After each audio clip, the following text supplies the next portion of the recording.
ఇప్పుడు no cost cough syrup తో 60 రూపాయల విలువ గల ఇన్హేలర్ పూర్తిగా ఉచితం. దెబ్బకి దగ్గు జలుబు మాయం. నాకు కొన్ని చిన్న చిన్న అనుమానాలు ఉన్నాయి సార్. నా అనుమానాలు నేను అందరికీ చెప్పిన, మీరు చెప్పలేదంటున్నారు, నేను అందరికీ చెప్పిన. బట్ ఎవిడెన్స్ కాదు, ఎక్కడ పోయినా ఎవిడెన్స్ అంటున్నారు. ఎవిడెన్స్ని నాశనం చేసిండ్రు. నేను ఎక్కడి నుంచి తెచ్చేది సార్? నాశనమైన ఎవిడెన్స్లు ఏ నుంచి తెచ్చేది? తగలబెట్టిన బట్టను ఏ నుంచి తెచ్చేది?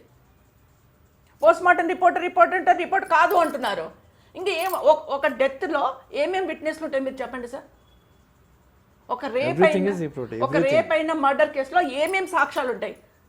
బట్టలు, పోస్ట్ మార్టం రిపోర్ట్, రెండింటిని కాదు అంటున్నారు. ఇంకా నేను ఏం తెచ్చేది?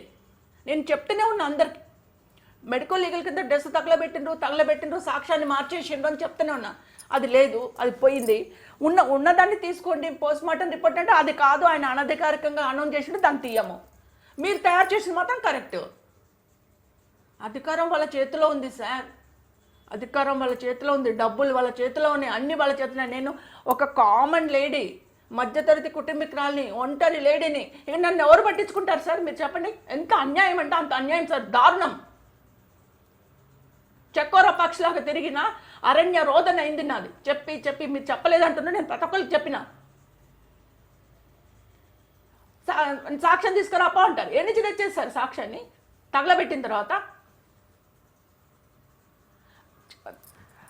ప్రత్యూష చెప్పులు ఉంటాయి కదా సార్, ఆ చెప్పులని ఒక 3 కవర్లలో చుట్టింది సార్. చుట్టి వాటికి ప్లాస్టర్స్ వేసిండు మంచిగా నీట్గా. కాళ్ళకి వేసుకున్న చెప్పులనేమో 3 కవర్లు చుట్టి ప్లాస్టర్లు వేసి సెల్ఫ్లో పెట్టి 4 days తర్వాత నన్ను పిలిచి ప్రత్యూష చెప్పులున్నాయి మీకు హ్యాండ్ ఓవర్ చేస్తామని చెప్పి అద్దాల దాంట్లో పెట్టి దాన్ని తీసి నాకు ఇచ్చింది సార్.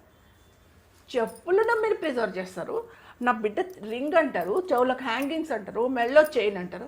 బట్టలు సార్ అంటే వాటి మీద ఏమీ లేవు కాబట్టి అన్ని టెస్టులు చేసుకొని అంతా క్లీన్ చేసి చేసి ప్యాక్ చేసి ఇచ్చేసాడు నాకు. ఇవ్వలేదు అనక ఆమెకి ఇచ్చినాం మేము ఆర్టికల్స్, ఆమెకు ఆర్టికల్స్ ఇచ్చినాం అనడానికి. ఆమెకి ఏమి ఇవ్వలేదు అని కూడా ఆర్టికల్స్. మెయిన్ బట్టలు మాత్రం మార్చేసాను. వాష్ చేయలేరు కదా సార్, చేస్తే ఎందుకు చేసిండ్రు అంటారు కదా, అందుకని వాటిని కాల్ చేసిండ్రు. అంత ప్లాన్డ్ సార్, ప్లాన్. ఎవ్రీ స్టెప్లో ప్లానింగ్ జరిగింది, ఎవ్రీ స్టెప్లో పవర్ యూజ్ అయింది. నా బిడ్డ ఏమన్నా భారతదేశంలో పెద్ద పొలిటికల్ లీడరా సార్? లేకపోతే మావోయిస్టా, నక్సలైటా, లేకపోతే పెద్ద హీరోయినా?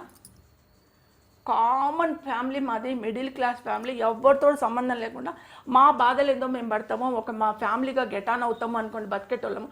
ఒక అప్కమింగ్ ఆర్టిస్టు ఏదో మా డెవలప్మెంట్కి మేము సినిమా ఫీల్డ్కి పోయినాము. ఆమె రాత అలా ఉంది. ఎవరికి ఏ ప్రొఫెషన్ ఎటు వస్తుందో తెలియదు సార్. మన అదృష్టంలో రాసి ఉంటుంది. ఎవరు ఎన్నన్నా ఎందుకు సినిమా ఫీల్డ్